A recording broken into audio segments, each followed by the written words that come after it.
Infinite skin solution clinic उत्तर भारत में सबसे बड़े और सर्वाधिक सुसज्जित केंद्रों में से एक है। इसने महिलाओं और पुरुषों के अनचाहे बालों के लिए अत्याधुनिक टेक्नोलॉजी पेश की है। इस टेक्नोलॉजी का नाम Soprano Ice Platinum by Alma Lasers है। इसका अनावरण डॉक्टर अर्चना वर्मा, गायनोलॉजिस्ट एवं ऑब्स्टेट्रिक विशेषज्ञ, doctor Ashok Kataria, dermatologist, cosmologist एवं लेजर स्पेशलिस्ट तथा Shri Somen Datta, MD, Alma Lasers India व सार्क ऑपरेशन ने किया। शरीर के बाल प्राकृतिक घटना है। महिला और पुरुषों को शरीर के कुछ विशेष हिस्सों पर बाल होते हैं। यद्यपि शरीर के बालों की मात्रा ज्यादा या कम, बालों का प्रकार पतले या मोटे, हल्के व गहरे हर व्यक्ति में अलग होते हैं। जानकारी नहीं होंगे तो people will be going still to the beauty parlors or going for some treatments which may or may not be the ideal one. हम बहुत सारे समय क्या करते हैं, हम कुछ ऐसे ब्यूटी पार्लर्स में जाकर ट्रीटमेंट लेना चाहते हैं जहाँ पे अच्छी चीज़ नहीं है, डॉक्टर नहीं है, तो क्या होता है हमारे एक्सप्रेशन एंड इम्प्रेशन वो लेज़र और इस ट्रीटमेंट के बारे में गलत हो जाता है। क्योंकि हम जहाँ पे जाकर ट्रीटमेंट ले रहे हैं वो बोलता है लेज़र है, मगर कुछ बहुत ही सस्ते का कुछ इक्विपमेंट उनके पास रखा हुआ है लाइट का, और बोलते हैं कि हम लेज़र यूज़ कर रहे हैं।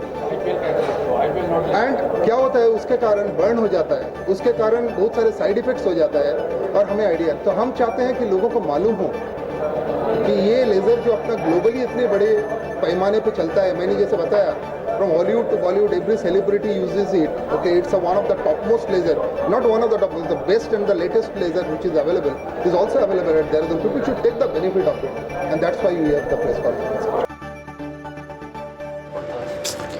भारत में वायु प्रदूषण से होने वाली मौतें सबसे तेज रफ्तार से बढ़ रही हैं। दुनिया में जितने लोगों की मौत वायु प्रदूषण से होती है उनमें चीन पहले और भारत दूसरे नंबर पर है। भारत में वायु प्रदूषण चीन से भी ज़्यादा खतरनाक स्तर पर पहुंच गया है। वायु प्रदूषण के प्रमुख प्रदूषक तत्व पार्टिकुलेट मैटर PM 2.5 के कारण दुनिया भर में 42 लाख लोग समय से पहले मृत्यु का शिकार हो रहे हैं। इनमें से 10 लाख से ज़्यादा मौतें अकेले भारत में ही हो रही हैं। उत्तराखंड में मानसून के पहुंचने से पहले ही बारिश का सिलसिला शुरू हो गया है। बार बार हो रही बारिश से यहां की सड़कें तालाब का रूप ले रही हैं। समय से नालियों की सफाई न होने से सड़कों में पानी भर रहा है। तहसील चौक पर मुख्य सड़क बारिश के दौरान ऐसा रूप ले रही है। लैंसीडॉन चौक पर नालियां कचरे से भरने के कारण सड़क पर पानी जमा होने लगा है। इस पर मशीन लगाकर नालियों की सफाई की गई है।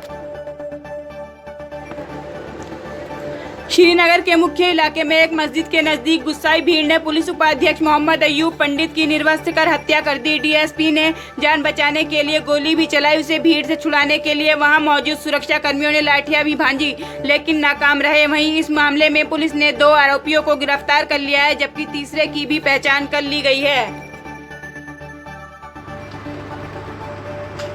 पुलिस महानिदेशक के आदेशों को पूरा करने तथा उनके द्वारा दिए गए टास्क को 100% पूरा करने की होड़ में लगे देहरादून जनपद के पुलिसकर्मी की हद तक खाकी की छवि को खराब करने में लगे हुए हैं। इसका उदाहरण उस समय देखने को मिला जब विकासनगर कोतवाली की कुल्हास पुलिस चौकी प्रभारी तथा पुलिसकर्मी सादे कपड़ों में बैठकर एक युवक को जबरदस्ती उठाकर कार में बैठाने का प्रयास करने लगे तथा उस पर चरस की खेप लगाने की जुगत में लग गए। लेकिन मौके पर पहुंचे ग्रामीणों ने पुलिसकर्मियों की जमकर पिटाई की तथा युवक को छुड़वाकर ले गए।